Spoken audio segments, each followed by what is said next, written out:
ولا تشتروا بعهد الله ثمنا قليلا إنما عند الله هو خير لكم إن كنتم تعلمون.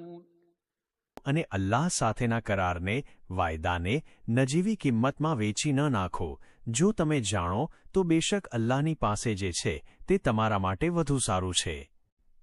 તફસીર આયત 91-95માં વાયદો તોડવું અને તેની સજા વિશે કેટલીક મહત્વની વાતો જણાવવામાં આવી છે, જે આ ગુનાહની ગંભીરતા દર્શાવે છે.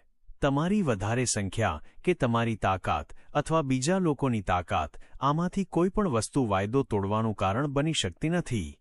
અલ્લાહ તમારી પરિસ્થિતિઓ દ્વારા તમારી પરીક્ષા લે છે. કયામતના દિવસે અલ્લાહ તમારો હિસાબ લેશે. વાયદો તોડવાથી માણસની સ્થિરતા નાશ પામે છે અને પગ લથડી જાય છે. આયતમાં વધુમાં ફરમાવવામાં આવ્યું છે કે થોડા મૂલ્ય માટે અલ્લાહના વાયદાને ન તોડશો. પૈગામ 1. વાયદો તોડવાનું મુખ્ય કારણ દુનિયાની લાલચ હોય છે. 2. તમે જે કંઈ મેળવશો તે બધું જ વાયદો તોડવાની સામે ખૂબ જ નાનું અને ઓછું છે. 3.